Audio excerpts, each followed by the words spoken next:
The GTA Trilogy Definitive Edition has had one of the worst launches ever for a GTA game, but despite what you're going to see online, it isn't all bad.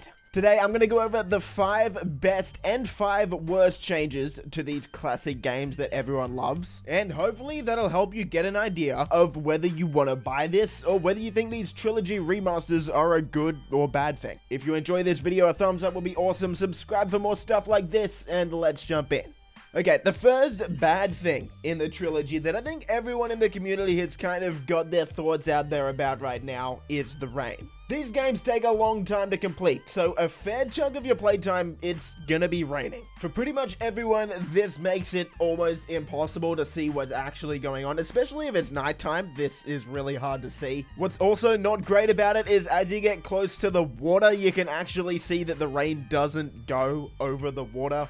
We all get that these games are based off the early 2000s games. They're just remasters, but still, this game came out in 2021 now. We kind of expected to have slightly better rain. For anyone who has epilepsy, might get seizures from this, like that is an actual thing that we have to consider with this sort of rain. This is really tough to look at. What makes this even worse is that modders, just a few days after the game released, already fixed the rain. Now, this sort of stuff won't be available in the version that you buy of the game, but if you're willing to look down the route of modding your game, this is something that could potentially be fixed through a third party. Let's talk about a good thing, and this is actually a gameplay related one. It's the weapon wheel. Pretty much every third-person shooter nowadays has a weapon wheel. It's just an easy way to select whatever gun you want to use. Back in the old versions of these games, you'd have to scroll through until you got the one that you want. Now, it works exactly like it does in GTA 5 story mode. You pull up the weapon wheel, it slows down time, and you can pick whatever you want. It's a really good change and a really good quality of life change for these games. Since we're talking about wheels, I'll just throw it in here as well. The radio wheel is now in the game as well, and again, it works the exact same as it does in Grand Theft Auto 5. So, another really welcome change. And, well, that kind of leads us into the next bad thing about the Definitive Edition, and that's the radio stations themselves.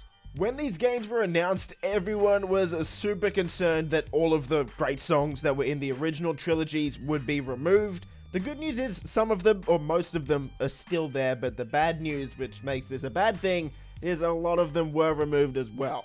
I'll put a list of all of the songs that were removed right now, but one of the ones that stands out for everyone who's a fan of Vice City is they've removed Michael Jackson's Billie Jean, which obviously ruins the vibe a little bit. As for why these were removed, there's probably a few reasons. The first one is it would cost Rockstar a lot more to renew their licenses for these songs. But another one is just how difficult it can actually be to get a lot of these music labels to actually let you put their song in your game. Because once that music license is up, which normally lasts about 20 years, the originals came out 20 years ago, it can be pretty hard to get them to want to do it again. So unfortunately, a lot of these songs aren't in there anymore. On to the second good change in the Trilogy Definitive Edition is the drive-by controls. Back in the originals, you would have had to press a button to look either left or right and then press another button to shoot in that direction. In the Definitive Edition, the controls are, again, a lot closer to GTA 5. Whichever direction you're looking in, that's the direction you're gonna shoot. Now, to be fair, these controls aren't actually as polished as they are in GTA 5, for example. CJ will shoot in the direction you're looking, but you're not really gonna get any feedback as to where that bullet's gonna go. Like, there's no reticle or crosshair that's gonna pop up on your screen, which really doesn't make that much sense. I kind of feel like that would be something that would be easy. They already did the hard part in changing the controls.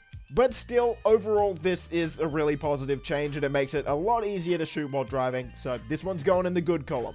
In the bad column, look, this might come under the nitpicking sort of category because these do stay true to the originals in pretty much every aspect. But one aspect where a lot of people were kind of hoping for a change and didn't get it is that Tommy Vercetti from GTA Vice City and Claude from GTA 3, well, they still both can't swim. This kind of seems really strange since they already redid the swimming for CJ in the San Andreas version. I don't really know why they didn't just port this back to the other two games, and a lot of people were kind of hoping for this because it doesn't really make much sense that in 2021 a character jumps in the water and he sort of just dies. Yeah. Well, when they said they were staying true to the originals, they definitely did, but I think this is an area where we kind of wanted a bit of change. On to the third good thing in the trilogy.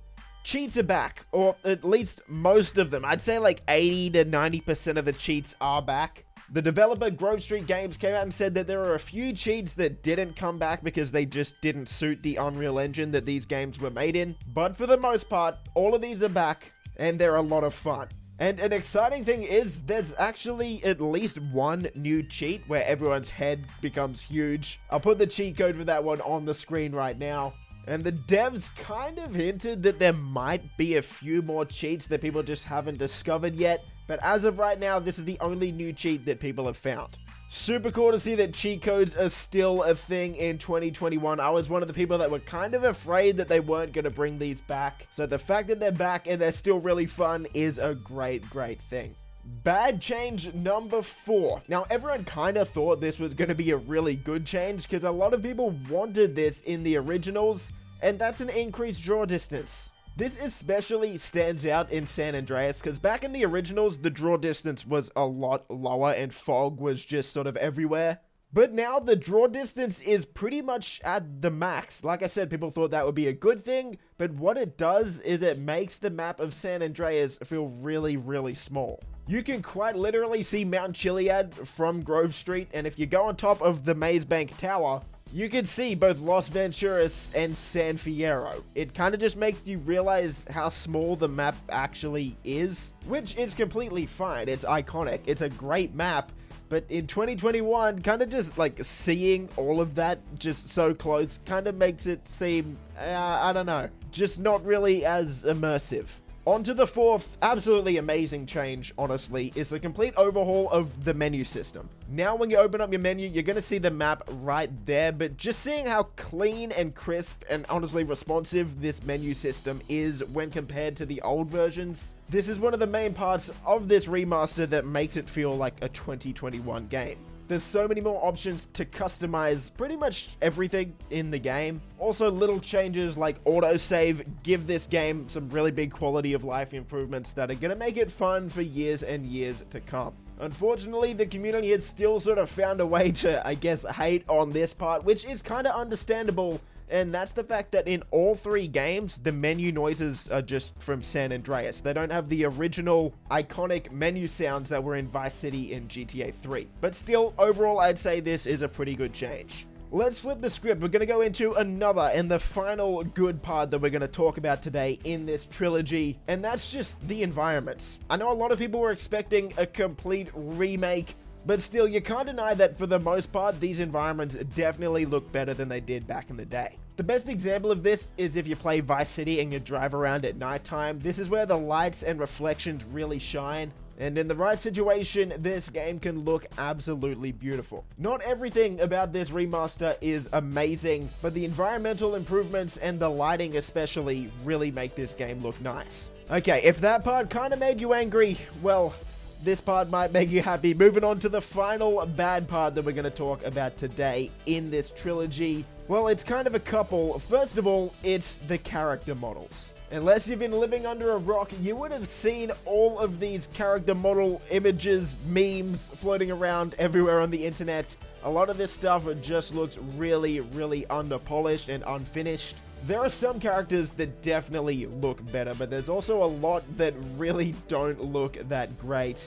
Another thing that I noticed while playing through tens of hours of these games already is that a lot of the time the characters' mouths don't even move when they're talking. There's no facial expressions or like emotion shown on the characters' faces, and all of that is on top of a lot of the characters actually looking worse than they did back in the originals. In a lot of parts as well, there sort of just seems to be a lack of care. The developer Grove Street Games used an AI upscaling technology to make a lot of the map and a lot of the characters look, for the most part, a lot better, but there were a few things that sort of slipped through the cracks, like, for example, a lot of writing on different storefronts across the maps, or even just signs across the maps as well. And for a trilogy that most of the community thought would be almost impossible to mess up, there's definitely a lot of graphical, character, environment-related problems here that really just shouldn't be there.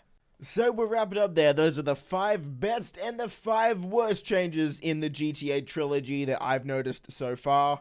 Let me know what you think of the trilogy in the comments below. I know this has copped a lot of hate over the first week of its release, and understandably so, but there's also a lot of people that are really enjoying themselves. Which camp do you fall in? Let me know. If you enjoy these videos, a thumbs up would be awesome. Consider subscribing for more stuff like this, and I'll see you in the next video. Boys!